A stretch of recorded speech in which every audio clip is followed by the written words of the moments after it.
Hi, this is Roger. Thanks for dropping by. I'm going to have a go at this Elizabeth Ann Buckleberry, mainly because I know I'm wasting a good root system by it hanging out of the pot. So I don't know what I'm going to do with it yet. I may split it. I don't mind being stood down on this, but as far as I know with this type of bulbophyllum, once a bulb has bloomed, it ain't going to do it again. As a consequence, the old part of this plant, which is mainly in the pot, is not of a lot of use. Each of these individual bulbs have their own root system, and I wish they had a shorter rhizome, but there's not a lot I can do about that. It's a rambler. But first thing is to find out what's in the pot.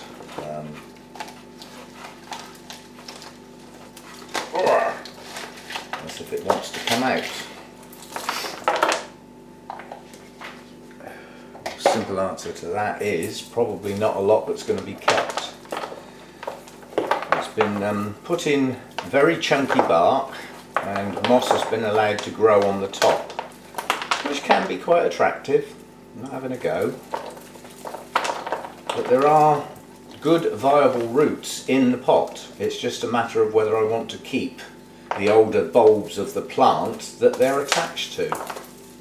Blimey, there's some good roots up this end. Oh, it's actually got a flipping good root system. I don't know why I always sound surprised. The trouble is, after a while in the old orchid game, you buy so many flipping plants that when you come to repot them, they've just got lousy root systems where they haven't been looked after. And you sort of get used to it. You know, you almost come to expect it. So when you get a good root system, it comes as a bit of a surprise.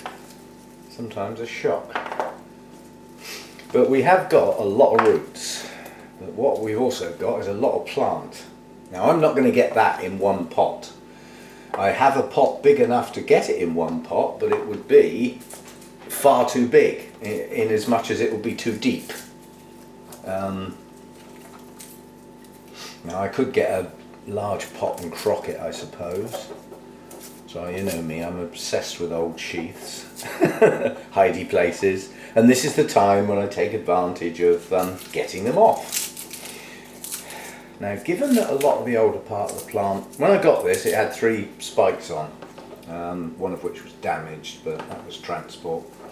You know, when something's coming from, where did that guy come from? KJ Orchids. I think he's Netherlands, I'm not sure, but nice guy, get on great with him.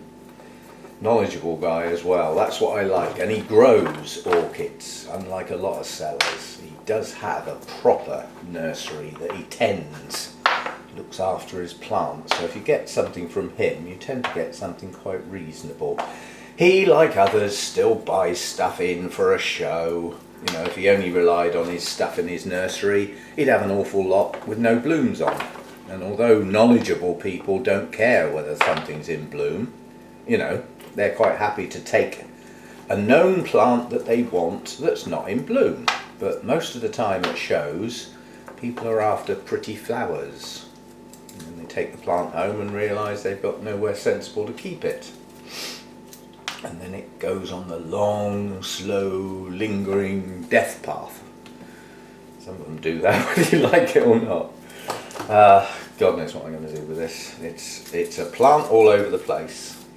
You know, how many pieces would I get out of that?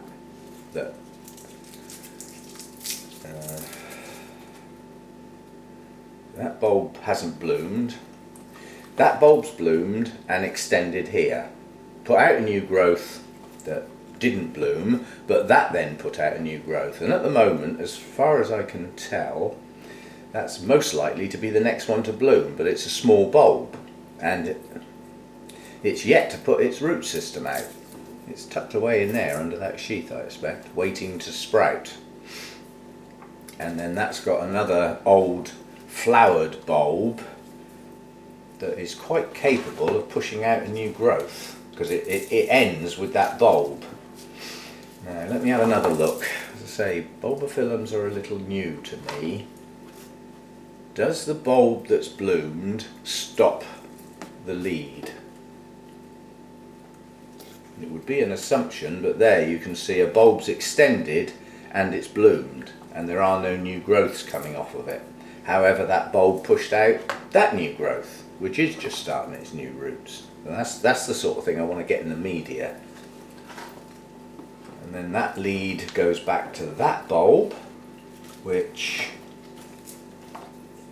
also didn't bloom, but it pushed out two leads in different directions. Has that one bloomed? Yeah, that one's bloomed and no new growth. I'm seeing a pattern here. Let's try moving on. Again here, an extension down here, bulb here, didn't bloom, extended, another bulb, didn't bloom, extension in two directions, new growth here, that's relatively new, it's only just pushing roots out, and the whole bulb's upside down.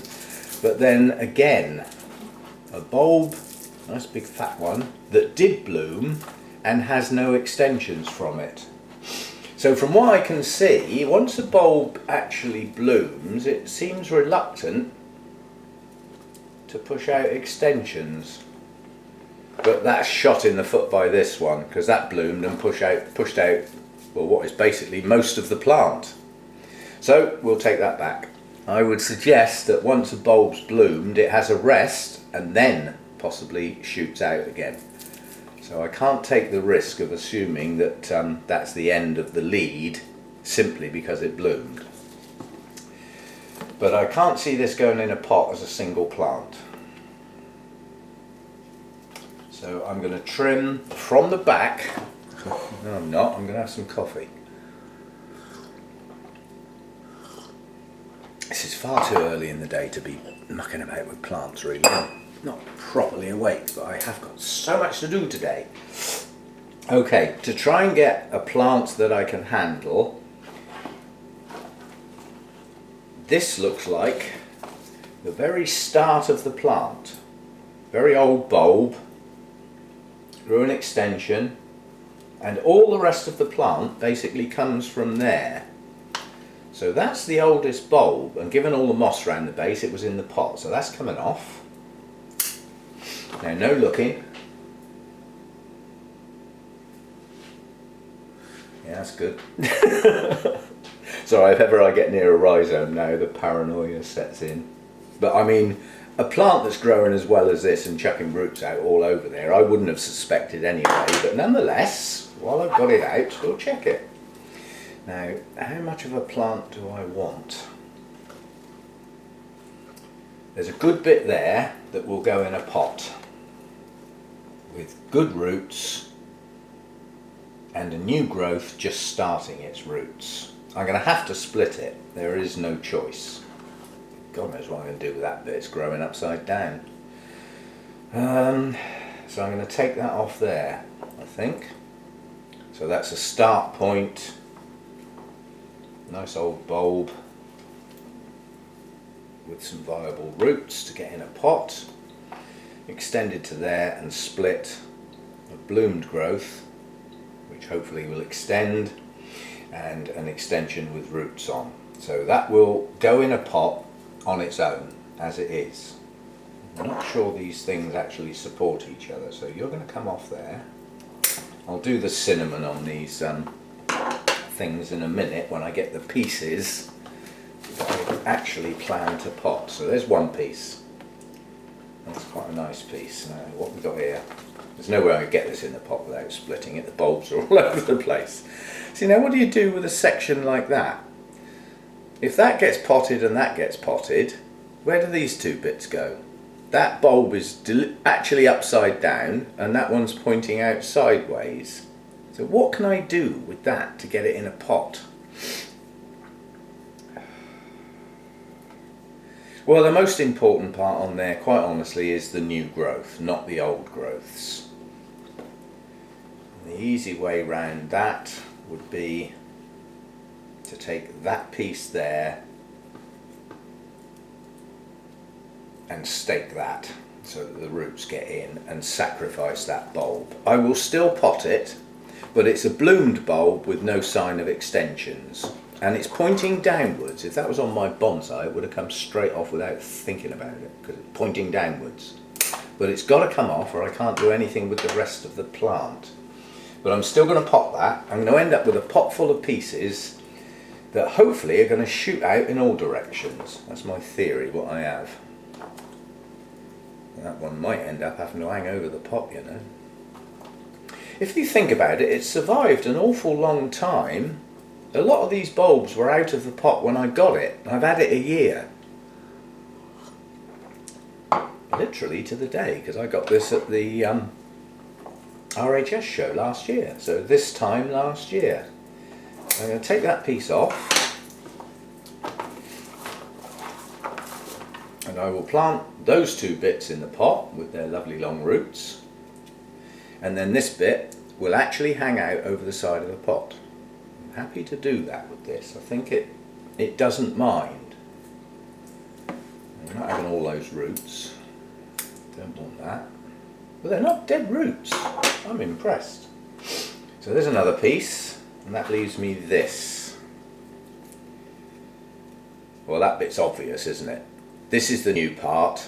It dropped down there and bloomed outside of the pot, and that bit's hanging downwards, so that bit comes off. That's an awful lot of splitting for one plant, isn't it?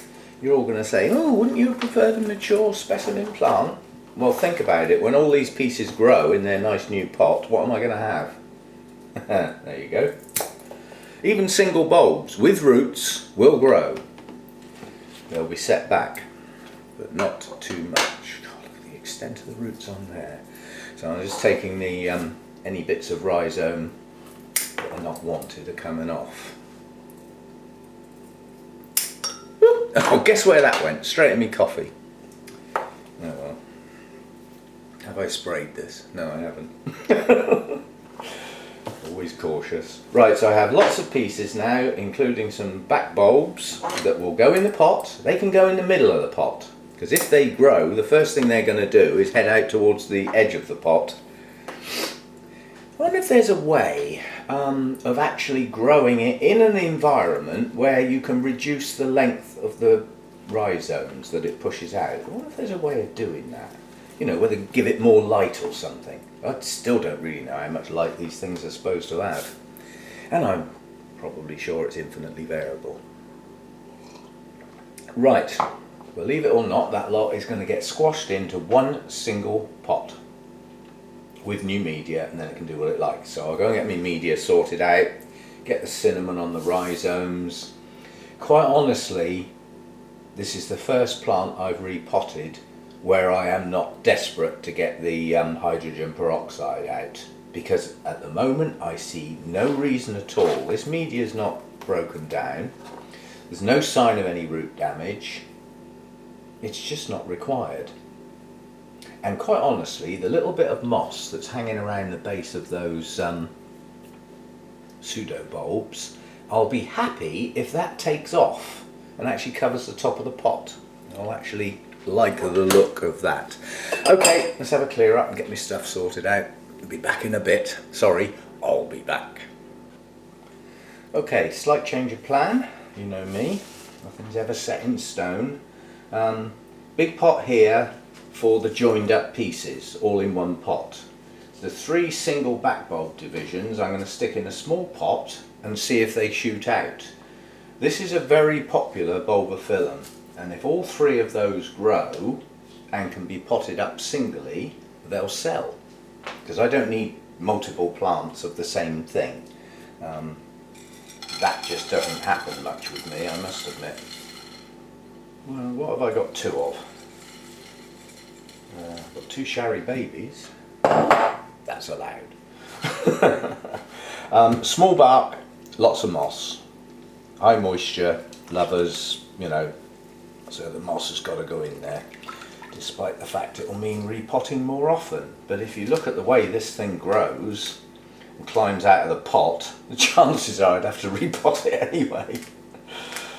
or break bits off and pop them up separately. There's all sorts of choices when you get a plant that rambles like this thing. I've got another plant that really went downhill last year. It got absolutely smothered in scale and I just couldn't shift them. And it made the plant deteriorate. It was literally sucking the life out of the poor thing. And now that the scale are gone, the plant's pushing on in leaps and bounds. But it's on a mount, and quite honestly, I don't mind it being on a mount, but there's some good bits now pushing out sideways that are a long way from the mount and have masses of roots pushing out at the moment. So I think I'm going to take a couple of pieces off of the very large plant and actually pop them, so that I've still got the mount with its mother plant on, but you know, I've got another version of that plant coming on behind in a pot. I have realised that selling plants, certainly at the Orchid Society, on a mount don't go down so good. There's a lot of people have been down the road of mounting orchids because they look nice, and then realising there's an inherent workload, and they've changed their mind and unmounted them. So when they see a nice plant on a mount, they think work. And some people just don't seem to like work. Work's a strange thing, you know. I mean, in the olden days, you know, everybody had a job. They were really popular. Not so much now. Yes, that's political. Right, that'll do. I'm not too worried about strandy moss in here. It'll distribute amongst the potting compost. Right, now for the hard bit, getting this flipping thing to sit in the pot. I've taken the precaution of putting a few holes around the rim because I might well be holding those rhizomes in place with the stakey thing. The problem is I've only got one of those nice thin stakes left, and all the others are bigger, which are going to take some forcing into those holes and could split the pot. I'll see how it goes. Right, easy bit first. Let's get the single bulbs potted up. And those three can just have a single stake down the middle and be tied. Very little crocking. I mean, you saw the size of these roots. A lot of Bulbophyllums are very shallow rooters. Well, this one isn't. This has got long roots. Okay, some of them are aerial, but a lot of them are in the pot. So it's one of those that can go deep. Now what do we do? Which way's the new growth going to come out? Not a clue. Not a clue. So I'm just going to try and get these to sit comfortably where I can tie them. God, those roots are long. Do you know these roots are quite brittle? If I'd had any sense, I should have soaked these, shouldn't I? And made them a little bit more flexible to get them in the pot. Too late now. I may do it for the others. Well, that gets them all in there with a centre point that I can tie, so that's what they're going to get. Bear in mind, I don't even know if these are going to grow. So, you know, this is a game, really, just to see what happens. I didn't think that these particular bulbs were of much use to the main parts of the plant, and if they root and push out new growths, all well and good. And if they don't, nothing really lost. I don't want to bury the actual rhizomes too deep.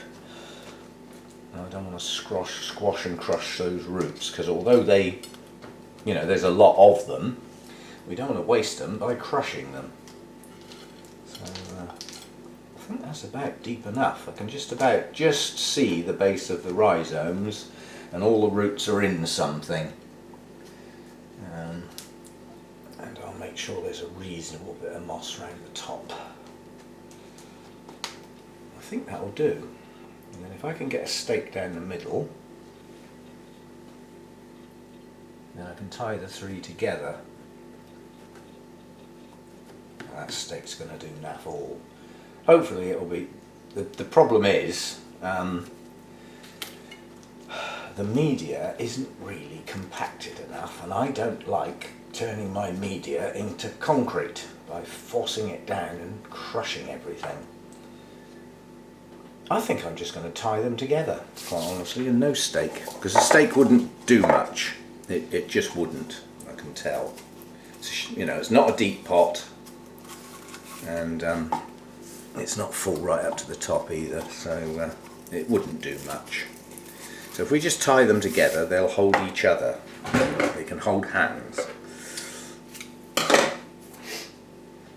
I can just tie that, can't I? Just a wrap and a tie.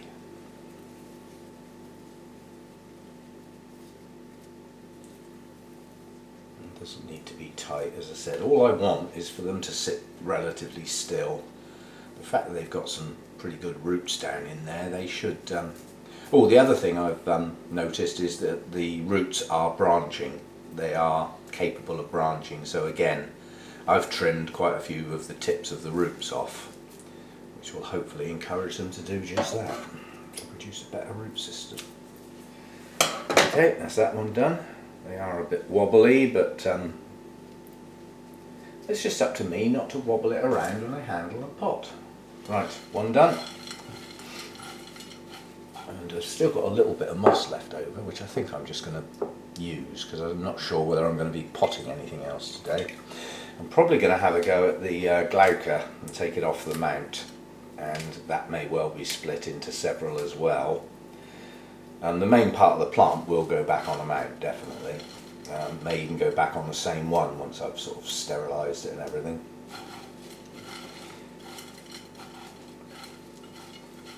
Right, let's see if we can get this thing to sit still.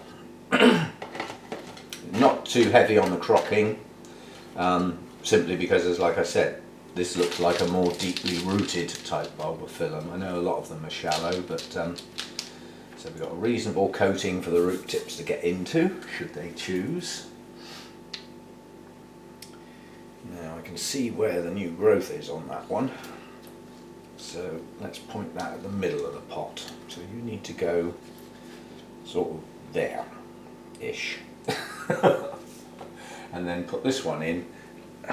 And this is the one that's got to have the new growth outside the pot. There's nothing else I can do with that. But maybe the older parts will shoot out.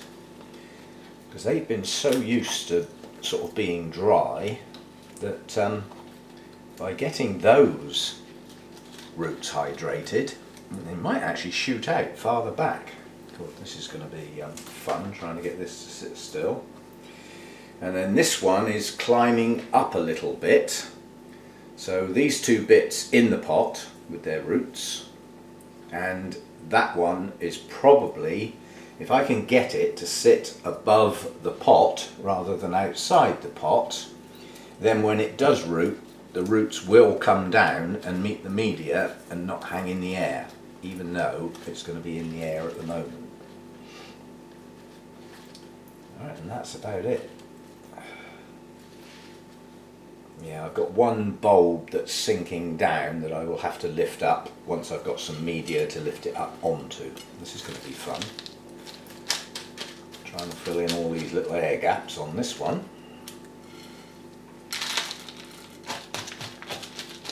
So the answer is, if you, if you're potting a cattleya or a phalaenopsis or something like that, the air gaps just don't matter. So if you've got some air pockets, so be it.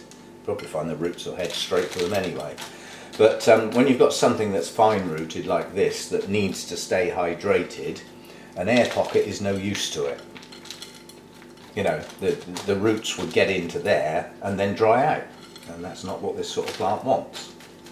So you need to make sure you haven't got any. And I'm probably, because I changed my mind and decided to have two pots, I'm not going to have enough media. But I can at least get this in place.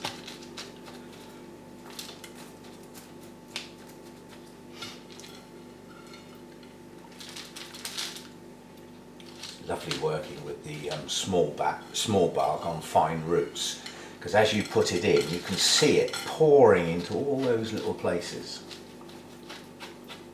and filling them up, which is the idea.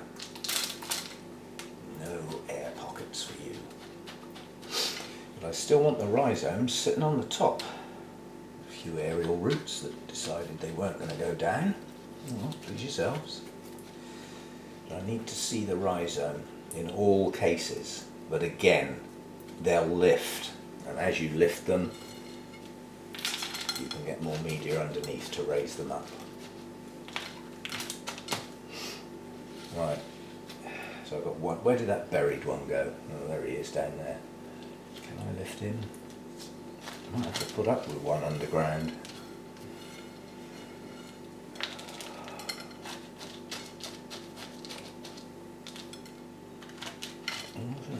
Seems to be coming up.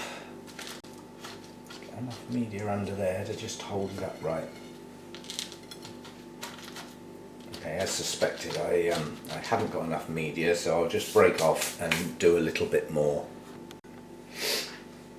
Change my mind again. I've just had a look round at the level that I'm at, and I don't want any more media.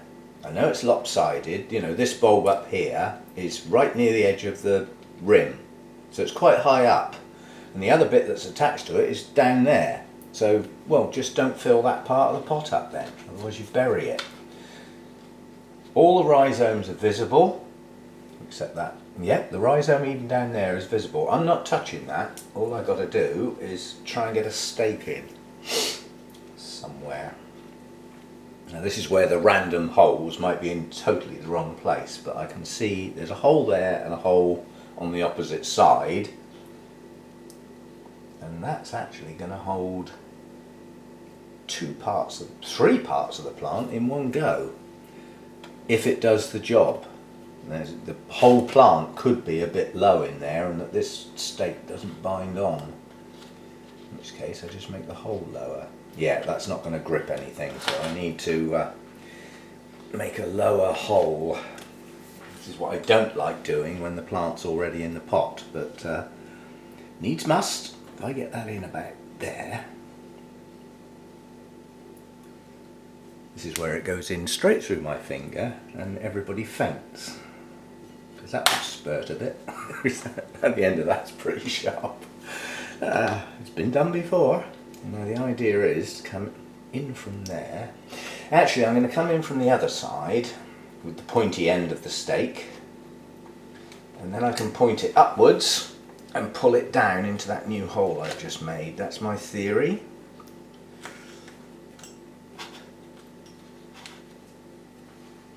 And let's see if that works without busting the stake. Oh, that feels quite tight.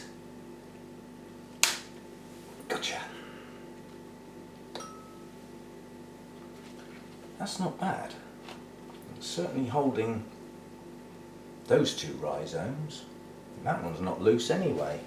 Do you know, I might be able to get away with just one. Yep, that's it. One stake.